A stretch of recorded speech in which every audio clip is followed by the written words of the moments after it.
Naam, karibu tena mtazamaji, tuendelee na taarifa zaidi, ikiwa bado tumesalia kwenye taarifa kuhusu migomo katika sekta ya afya hapa nchini. Mjini Kisumu pale wahudumu wa afya wameapa kutorejea kazini iwapo matakwa yao hayataangaziwa kikamilifu. Mwanahabari mwenzangu Kevin Oguto amefuatilia taarifa hiyo.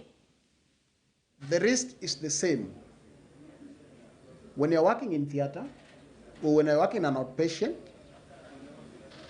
and the three of you are attending to the same patient. There's no person that is at a higher risk than the other, and therefore there's no need for the discrepancies in the risk allowance. So we are saying that the risk allowance for the health workers, for the clinical officers and the nurses must be raised to at least a minimum of 30,000 shillings from the 3,000 shillings that we are getting now, because the 3,000 is so minimal.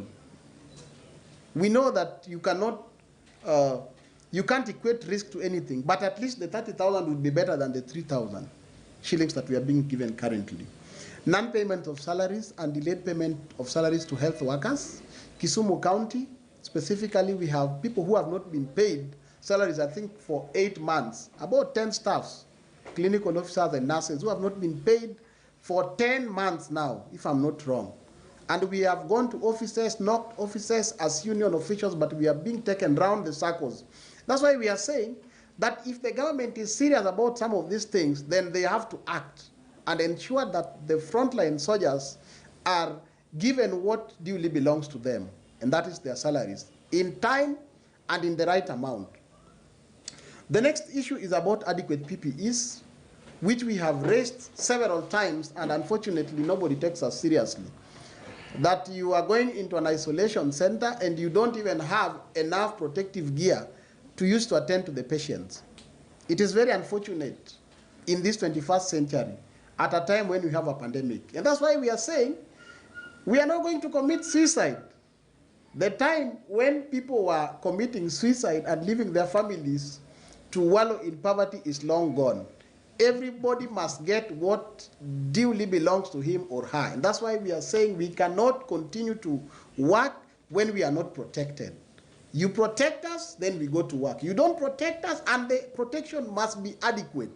You don't just give what you think is good for you, but you give what we think is good for us.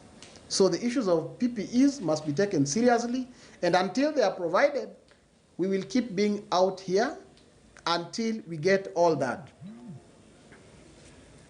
We will also make a declaration, because you see, when you're working in an environment that is not conducive, because COVID-19 is a health hazard, and if you look at the numbers, you realize that majority of the people that get infections are the health workers. A good number of deaths are related to the health workers, and so we are saying we cannot continue to work in an environment that is not conducive for us. So an occupational health hazard is COVID-19. So we are saying we can't continue working like that until the government provides what is necessary. We are not ready to continue giving dead data to the government. They keep on counting how many doctors have succumbed to COVID, how many nurses have succumbed to COVID.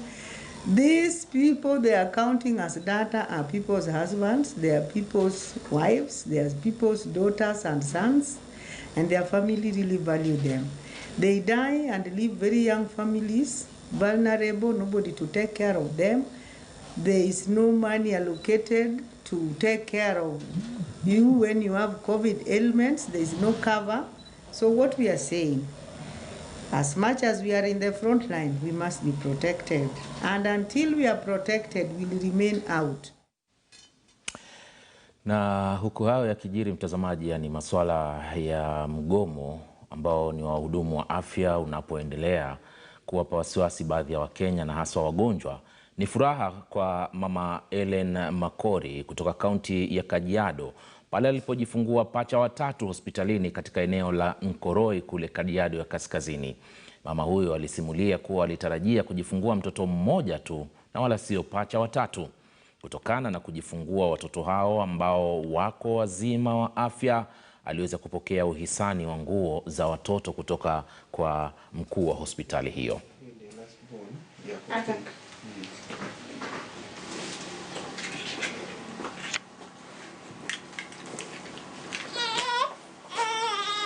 Tunapata maneno hano. Thank you so much. She's not the first mother we have received, but she's the first one we have who has given birth to triplets. But there are those who have given birth to twins without knowing.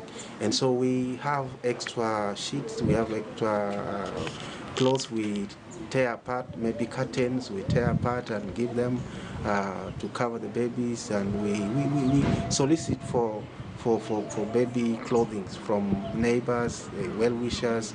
We have had support from the owners of the Smith Hotel. They give us support, they give us food, they give us clothing as well to help the mothers.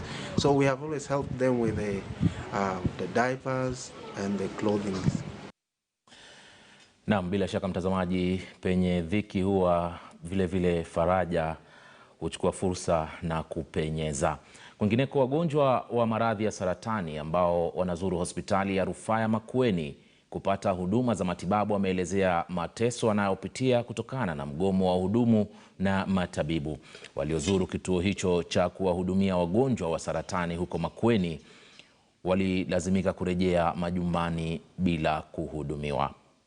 Naam, tuende kwenye pumziko lingine fupi tu mtazamaji, lakini tukirejea tutaangazia taarifa zaidi za siasa na yoyote yale ambayo yameweza kuchipuka siku hii ya leo. Endelea kuwa nasi.